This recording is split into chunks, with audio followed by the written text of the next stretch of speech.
talking about learning a lot about the Cavs, and I think you have some questions you want answered.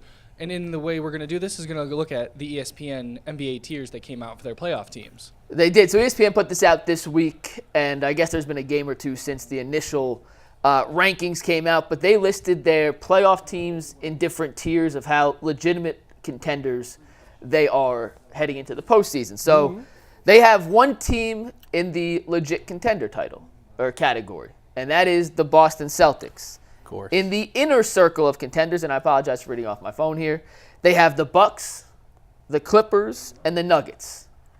Then the Cavs fall into the hopeful tier, along with a bunch of other teams, Oklahoma City, Minnesota, Phoenix, the Knicks, and Philadelphia. And then the long shots, which is the Mavericks, the Pelicans, the Lakers, the Heat, and the Golden State Warriors. ESPN did not give an exact breakdown of what they considered when putting teams in each category, Jason.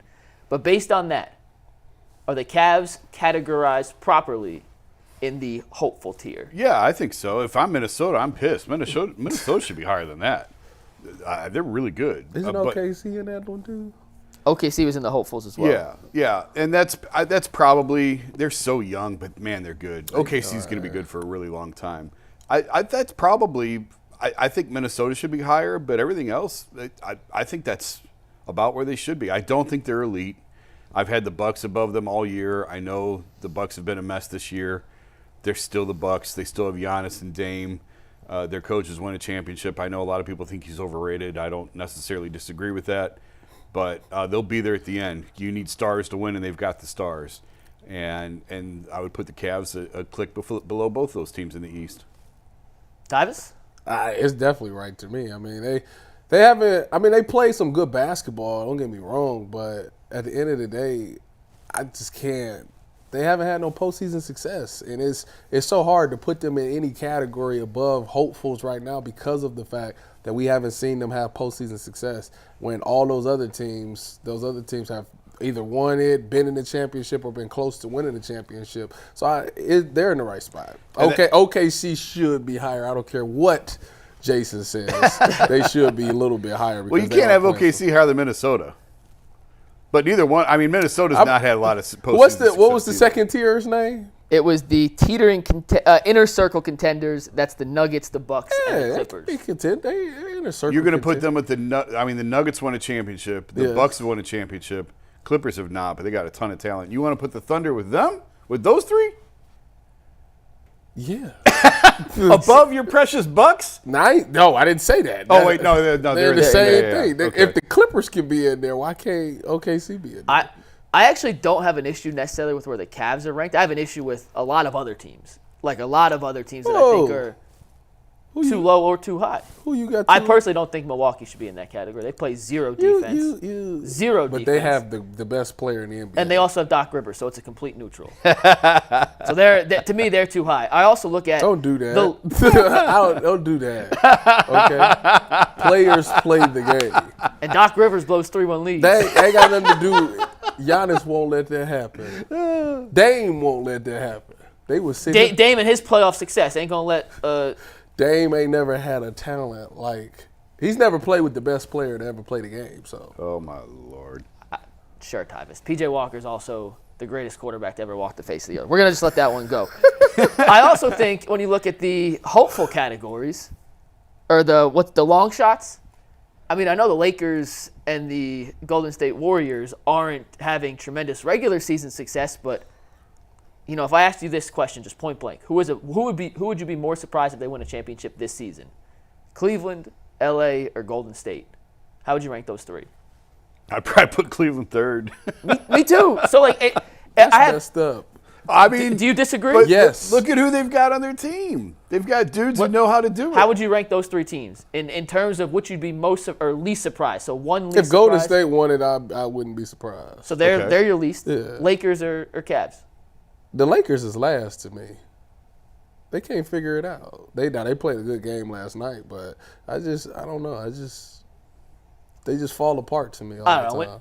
In my opinion, when you're building a championship contender. Nah, it's coming out of the West make it a little bit easier maybe than the East. They're both West tough. is pretty good. Yeah, West is pretty dense. Yeah. But the thing is, the teams at the top of the West don't have the experience. That's what I'm saying. It's Minnesota, OKC. Yes, yes. But when I look at the Cavs in terms of like where they rank in pure championship contender categories, there are 3 major questions I think they need to answer, and we'll find out if they get these answers. But first and foremost, your best player is a small guard. The history of the NBA tells you that's not necessarily, it's not impossible to win. There are obviously examples of it happening, Steph and Isaiah Thomas, but for the most part, it's really tough to have your best player be an undersized guard and your second best player to also be an undersized guard. So overcoming that's going to be a question they have to answer. They also have 2 non-shooting bigs. We're yet to see if that can be a successful recipe for success in today's modern era of basketball with so much three-point shooting. Then you have the J.B. Bickerstaff question, which we just alluded to in the last conversation. Is J.B. Bickerstaff a championship coach? Look at the other coaches in the Eastern Conference. You got some really good guys near the top. You got to get through Spo. I don't think Doc is on the same category as that, but Tibbs is a really good coach. Mazzulla has the Celtics playing at a really high level. I mean, they got 3 questions they legitimately have to answer before I could put them in championship inner circles. Yeah, but you can't put Mazzulla in any sort of elite category because he's coach. I actually should be fired for putting him in the same conversation, same sentence as Spo, so bad job out of me. But they're really good, and they're winning despite any really coaching issues. But I'm just saying, before they get into that inner circle of contenders, I need answers to those 3 questions. So I think based on how ESPN categorized these 4 rankings, I think they're in the right spot. The Celtics coach, Mazzulla. Because after whatchamacallit did what he did. Ime. Yeah. They picked him, right? Or was was on he staff. already He on was an staff? assistant. He was So an he just got, okay. He was promoted, yeah. If they don't make the finals, I think He's out. gone. Oh, They yeah. have to make the finals. Yeah. Look at the I'm roster. not going to say they have to win it all, but they've got to get there. They've got to get to the finals, or he's out. I had someone DM me last night and ask if if you were picking just head coaching matchups, Yeah. JB versus the other top teams in the East, start with Boston. Would you take Mazzulla or JB Bickerstaff in a playoff series? I don't have any faith in Joe Mazzulla. I'm not saying JB's done anything, but that's a coin flip to me. Yeah, I'm a wash on that That's one. I don't kinda feel funny 'cause strongly. I feel the same way. I don't feel strongly either way. Yeah. In the 2 seed is the Cavs. 3 seed right now is Milwaukee, Doc Rivers, or JB. Tyvis, I'll let you start on that one. I'm not a Doc Rivers fan either. But, I mean, he's won one. He's had a lot more playoff success that's the end of the than day. JB. He's won playoff games. Yeah. JB has. You have to give the nod to Yeah. Doc, but I tend to agree with Mike on a lot. Doc keeps falling up. It's unbelievable. Doc's flawed, or Doc is flawed. He I certainly agree. is not perfect. I agree. Tibbs. I'm taking Oh, I Tibbs. mean, we saw last year. I'm what taking happened. Tibbs. Yeah. I mean, Spo. That's stop it. Don't Spo's even do best that. coach in the league. Yeah. Nick Nurse. Nick I'm Nurse actually got a, not as big You're on not as Nick. high. You've never been as high on Nurse. He got a ring. But he's got a ring, Yeah. and so for that you got to. But he also had Kawhi when Kawhi was like peak Kawhi. Yeah. Which and he ain't done nothing outside of that. No, I'm not that high on Nick Nurse. I'm not that high on Nick But Nurse I'll either. give him. I'll give him. he the does nod. get the benefit of the Yeah. doubt. He has Yeah. a ring. And then you got a bunch of young guys towards the bottom. I'm missing anyone in the Eastern Conference? Quinn Snyder in Atlanta, but I think Quinn Snyder's really good. if you're just going coaching matchups, I think Quinn. He's He's really won good. Coach of the Year too, which I know isn't the end all be all, but yeah. he's a good coach. I'm trying to think anyone else in the Eastern Conference. The Nets don't have a coach. I don't even know the name of the coach in Toronto. He's the European guy. I'm drawing a blank on his name. Rakovic or something like that. Yeah. Who's the Pacers coach? Oh, Rick Carlisle. Carlisle's Carlisle's a excellent. really good coach. I Excellent. like Rick Carlisle. So He's when you really look at just the head coach, you take the teams out of it. I mean, JB's not in the top tier of Eastern Conference coaches, which is a question that has to be answered. He certainly can move into that They win category a in couple conversation series this year. if he wins a series or two. But at this moment, on February 29th, we don't have the requisite information to be able to make that assessment fairly. I think Jason's 100% right. When it comes to the Cavs' playoff success, it's all about the seeding this year. Like whoever they draw in the playoff, that's Yeah. if they go up against the Philadelphia 76ers and Joel Embiid is back, Right now, I'm today, scared. 11:39, February 29th, 2024. Let's just assume for the sake of this that Cavs hold on to the 2 seed. Who's your ideal matchup for them to face as a 7 seed? The I have to look at the Pacers. standings. Pacers? I I don't disagree. think it's the Pacers. I disagree with I don't Pacers. think it's the Let Pacers. me look. I'm trying to look at the team. All right, well, you guys are looking up. I have an answer. It's the Orlando Magic. And despite the fact that they're a physically dominant team, Oh, they would They play have- the Pacers right they now. have That's size funny. and length across the board. They're long. Their wingspans can give teams trouble. But just like the Cavs in the postseason last year, you got to go through your playoff lumps before you kind of become a legit contender. I think they're a year early on Yeah. their full development as a legit threat in the Eastern Yeah. Conference, and they struggle to score. And we got to figure out, I'm not worried about the Cavs defense in the postseason. Even last year against the Knicks, the Cavs defense was not the issue whatsoever.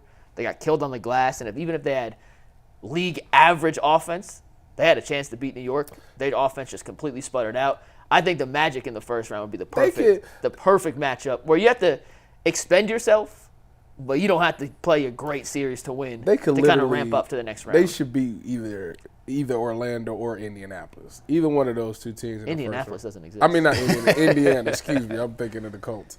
The Pacers or the Magic, they should be either one of those teams. So, you're looking Pacers 7, Magic 8, Bulls 9, Hawks 10 because you're going play-in route. Yeah. You're going to get the play-in winner of that. I agree with you on the Magic. I think Atlanta they would handle. I think Chicago would give them problems because of what we saw last night. Like, that's real. You start Andre Drummond, and Chicago looks a little bit like New York did. Not as talented, but a little bit like the Knicks did last year. That's a problem. Is there a chance Levine comes back for the playoffs, or is he done for the season? I think he's – I don't know the answer to that. I was going to say I think he's done. Are you trying to get out of there? But Well, I they don't were know. trying to trade him. But Caruso will be back. I think the Pacers are really good too. Like not really good, like elite, but it's a style. You You don't don't cause think problems. that? They You don't cause think they problems. would beat them in the 7 games? No, I think they would. That's what I'm But I saying. think the Cavs. I ain't saying they're going to just 4-0 them. No, I'm not saying that at all. I think I would pick the Cavs to beat the Pacers, but I think the Pacers, especially with Rick Carlisle, I think they could give the Cavs a lot of problems. That's probably a 6-game series. In this scenario, the Cavs are the 2 seed. We better be picking them to beat whoever they play in the first round if it's a 2-7 Right. matchup. I don't care who the hell the opponent is. Right. That's a matchup they should not only be favored to win, but it should be a clean sweep across the board when we're picking that series. So you said Indiana though, Tyvis? You think If that's I who had you'd to- want to play in the first round? No, I agree with y'all on the Magic, Oh, the but Magic. I feel like if it was the Pacers, I'd be fine with that too. I think you'll know. I'll go back to when Ty was here. You knew right away Ty was really good at this. Like, you knew right away. And I just think it's not fair to judge JB last year because the roster just wasn't what he needed. It is now. Now you can grade JB. And I think you'll know right away in the playoffs whether or not he's what he can do it or not. Because I'll go back to when Ty, the year they won the championship, that series against the Pistons, and some of his creative ATOs and the way that and Stan Van Gundy, they went up against Stan, and Stan was a really good Stan's a coach. good coach, yeah. I mean, he's players don't like him, but he knows how to coach. And the Cavs would run a certain inbounds play, and Stan had the counter to it, so Ty came up with the counter to the counter, and he and Larry Drew scribbled it out on a napkin 45 minutes before the game, and they used it at the end of the game. It was a deli inbounds, and I think it was Kyrie in the corner, and Ty was like ecstatic after the game that like it worked and he got one over on Stan. Like they countered the counter to the counter. And that's what JB's going to have to be able to do. And I think you'll know quickly whether or not he can do it or not, because I could see it right away with Ty. It's like, this guy's got it. You'll know quickly.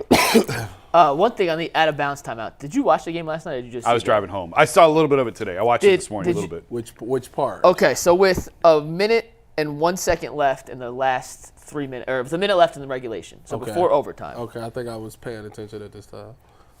the ball got deflected out of bounds at like a minute 3, right? Is this when Darius tried to get the steal? No, Darius drove on the left side. He put an attempt up. Vucevic swatted out of bounds. Okay. They have an out of bounds play yeah. on the. If the basket's in front of you, they're on the Yeah. right side. Yeah. Now, I wasn't able to find the replay of that play in particular. It ended up with a Mobley 3 in the Okay. corner, and he ended up shooting with a second and a half, 2 seconds on the shot clock. I don't think that was the play design, and if it was, then I have an issue with the play design. But you're not running a play for Mobley to catch a corner 3 with No. 2 seconds left. No, So no. I'm 99.5% positive that was not the intent of the play, and I haven't been able to find a replay that shows or diagrams what they were looking to do, because it's not in the cut up because it was a missed shot. They didn't make it. But Ty Lue was phenomenal at ATOs. Mm-hmm. And there are some coaches around the league, and I'm making a bigger point about JB here, and a question we're going to have to ask. There are coaches around the league who get paid specifically for their out-of-bound plays, after timeout plays, these design sets when you have 3 seconds on a shot clock to generate a good look. A lot of staffs, I'm not sure who on the Cavs staff is that person, Jason. You may know. They may not have one, but Yeah, I know in Portland they have a specific guy who's a player development guy, but also he's their guru of ATOs. Yeah. Philly, there was a guy too when Eli was there. I don't know what the play design was last night. I want to go back and see it. I just can't find a replay of it. But I don't think at this moment that's necessarily a strength of JB. Or Well, anything we've well, seen it's from them in 2 the last weeks- 4 this years. is 2 games in a row where. Yeah, I didn't think it's about the been Dallas like- game. But Yeah, they the had Dallas a- game. It was like, dude. It will get exposed quickly. If In you the can't, playoffs, if yeah. it'll get exposed very quickly.